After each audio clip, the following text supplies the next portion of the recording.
Hi అండి, welcome to our channel Nagalakshmi talks. నేను ఈరోజు చెక్కలు చేశాను చూడండి, చాలా బాగా వచ్చినాయి. మీరు కూడా ట్రై చేయండి. అది చూడండి, చక్కగా చాలా బాగా వచ్చాయి.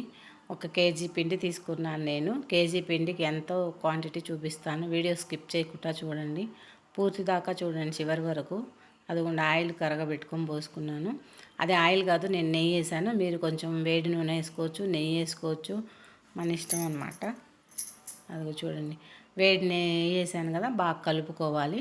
నెయ్యి బదులు నూనె వేసుకోవచ్చు. ఎంత మన టీ గ్లాసులో సగం అంతా కొంచెం వేడి చేసేస్తే, ఎందుకంటే మనం వేడి నీళ్ళతో కలుపుకుంటాం పిండి, కాకపోతే ఆయిల్ దానిలో ఉంటే మనకి చెక్కలు అతుక్కోకుండా వస్తాయని కొంచెం కాగబెట్టి పోస్తే బాగుంటుంది. అదిగో సాల్ట్ కూడా వేసాను, చక్కగా సరిపడేసాను. మీరు కూడా చూసేసుకోండి. నేను వేస్తే ఇంకా రెండోసారి వేయను, కరెక్ట్గా సరిపోతుంది. మీరు అనుకోవచ్చు చూసుకొని వేసుకోవాలి కదా రెండోసారి, నేను వేస్తే కరెక్ట్గా సరిపోద్ది. ఇంత పిండికి ఇంతనే వేస్తాను, కరెక్ట్గా సరిపోతుంది. అది పచ్చిమిర్చి ఒక 15 తీసుకున్నాను. 2 అల్లం ముక్కలు కట్ చేసి, పచ్చిమిర్చి, అల్లం ముక్కలు, కొంచెం కరివేపాకు కూడా వేసాను. కరివేపాకు విడిగా వేస్తే ఏమవుద్దంటే చెక్కలు వచ్చేటప్పుడు పక్కకు పడిపోతుంది. అందుకని మిక్సీలో వేసుకున్నామనుకో కొంచెం నలిగిద్ది కదా, చిన్న ముక్కలు అవుద్ది కాబట్టి బాగా వస్తుంది. ఈలో మనం గిన్నెకి నీళ్లు పెట్టుకొని స్టవ్ మీద పెట్టుకున్నాం. బాగా మరగనివ్వాలి స్టవ్ మీద. నీళ్లు తెరలాలి, గోరువెచ్చగా కాదు. అదిగోండి, పిండిలో మనం వేసిన ఇది ఉంది కదా, మిక్సీలో వేసింది. పచ్చిమిర్చి, కారం వేసుకొని, పెసరపప్పు 1 కిలోకి 100 గ్రాముల పెసరపప్పు 1 గంట ముందు నానబెట్టుకొని ఉంచుకోండి. 100 గ్రాములు సరిపోతాయి కిలోకి. నేను నానబెట్టి ఉంచాను, మీకు చూపిస్తాను చూడండి. 1 గంట అయితే సరిపోతుంది. చేసుకుందాం అనుకున్నప్పుడు 1 గంట ముందు నానబెడితే సరిపోద్ది. అదిగోండి, 100 గ్రాముల పెసరపప్పు సరిపోతాయి. చక్కగా నానిపోయినాయి. ఇవి కూడా వేసుకొని పిండిలో మొత్తం కలుపుకోవాలి. పిండి ఎంత బాగా కలుపుకుంటే అంత మృదుగా వస్తాయి చెక్కలు కూడా. పెసరపప్పు వేసేసి మొత్తం కలుపుకోవాలి పిండి. చాలా బాగా వచ్చినాయండి, క్రిస్పీగా వచ్చినాయి చెక్కలు. అసలు ఇలా నేను చూపించినట్టు చేసుకోండి, ఇంకా అసలు ఎవరైనా సరే పర్ఫెక్ట్గా వస్తాయి. అలా పిండి కలుపుకోవాలి, మొత్తం కలవాలి. మనం ఉప్పు, పచ్చిమిరపకాయ, కారం, పెసరపప్పు వేసాం కదా, అది మొత్తం బాగా కలుపుకొని అదిగోండి తెరలాలి. అలా తెరలేటప్పుడు తెరలే నీళ్ళు గిన్నెలో పోసేసుకోవాలి. చేత్తో కలపకూడదు, ఫస్ట్ బాగా కాగి ఉన్నాయి కదా నీళ్ళు, గరిటెతో తిప్పుకుంటే సరిపోద్ది. కొంచెం ఒక 10 నిమిషాలు ఆరబెట్టాలి. 10 నిమిషాలు ఆరాక అప్పుడు మనం చేత్తో కలుపుకోవచ్చు, వేడి పెడుతుంది కాబట్టి. ఇప్పుడు ఇంత వేడి మీద మనం కలపలేము. అలా పైకి కిందకి కలిపేసి చూసుకొని, వాటర్ చూసుకోండి, చూసుకొని కలుపుకుంటే సరిపోద్ది. అది అట్లా కలిపి ఆరబెట్టుకుంటే ఒక 10 నిమిషాలు సరిపోతుంది. ఆరాక మనం ఇంకా ముద్ద చేసుకోవచ్చు. చపాతీ పిండిలాగే కలుపుకోవాలి, మరీ జోరుగా నీళ్ళు ఎక్కువ కాదు, అది అలా కలుపుకోవాలి. మరీ గట్టిగా కాదు, చాలా మృదువుగా వచ్చింది చూడండి. మనం ఆయిల్ వేయటం వల్ల అట్లా వస్తుంది బాగా, చేతికి అంటుకొని కూడా అంటుకోదు, చాలా బాగుంటుంది. తర్వాత ఈ పిండి అంతా ఉండలు చేసుకొని పక్కన పెట్టుకున్నాం అనుకోండి, మనకి చాలా ఈజీ చెక్కలు చేసుకోవడం.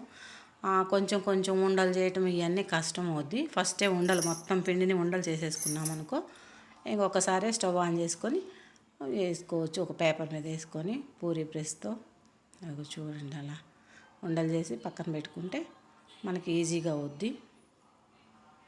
ఇద్దరుంటే ఇంకా తొందరగా అయ్యిద్ది.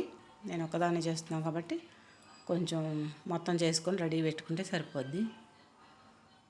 అవి చూడండి, చక్కగా ఉండలు మొత్తం వేసేసాను. అవి మనం చివరి దాకా కూడా ఏమవ్వవు, అలాగే ఉంటుంది, ఎండిపోయినట్టుగానే అసలు ఏమవ్వదు ఉండలు.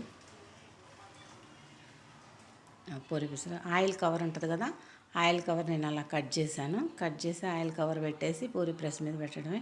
నేను పెద్ద పెద్ద చెక్కలే చేశాను, ఆ పూరి ప్రెస్కి తగ్గట్టు. మామూలుగా అయితే కొంతమంది చిన్నవి కూడా చేస్తారు. పెద్ద పూరి ప్రెస్ అనుకోండి, 3 పెట్టేసి చిన్న చిన్నవి చేసుకోవచ్చు. ఏముందులే, నేను పెద్దగా చేశాను. పెద్దగా చేసి పేపర్ మీద వేసేసాను అనమాట. చక్కగా వచ్చినాయి. అవి చూడండి, అసలు పేపర్కి అంటుకోదు. మనం పిండిలో కొంచెం కాగబెట్టేసాం కదా నూనె, అందుకని అంటుకోదు అనమాట. అదిగోండి అట్లా వచ్చేసినాయి. చక్కగా 4 వేసుకోవచ్చు. కానీ వీడియో తీసేటప్పుడు మిస్ అయింది, మీరు ఏమనుకోవద్దు. నేను ఒకటేసేదే చూపించాను, తర్వాతది పోయింది. ఇంత కష్టపడి పెట్టకుండా ఉందామనుకున్నా, కానీ చూపించాలని పెట్టాను.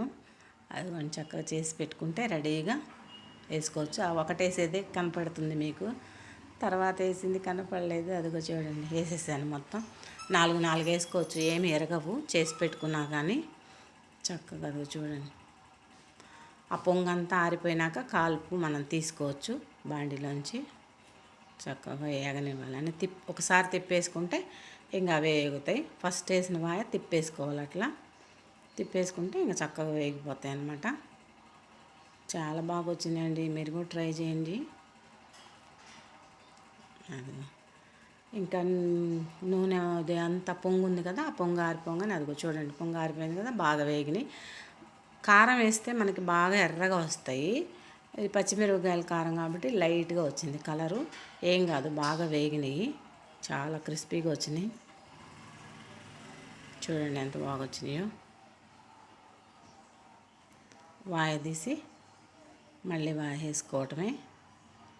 అసలు చెక్కలు చాలా బాగా వచ్చినాయండి, మీరు కూడా ట్రై చేయండి. అదిగో చూడండి ఎంత బాగా వచ్చాయో, పొంగు వచ్చి కరెక్ట్గా అసలు. అదిగోండి, అది నేను ఒత్తితే చూడండి ఎంత క్రిస్పీగా ఉన్నాయో,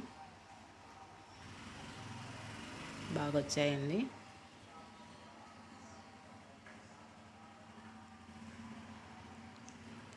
కొంచెం నూనె కాగినప్పుడు తీస్తాం కదా వాయ, మరీ నూనె కాగకుండా వేసుకోవద్దు, లేకపోతే పొంగం అనమాట. కొంచెం ఉంచి 1 నిమిషం మళ్ళీ వేసుకుంటే సరిపోద్ది. అది కొంచెం చక్కర డబ్బాలో వేసాను, పిల్లలు ఇష్టంగా తింటారు. ఓకేనండి, ప్లీజ్ సబ్స్క్రైబ్ చేసుకోండి.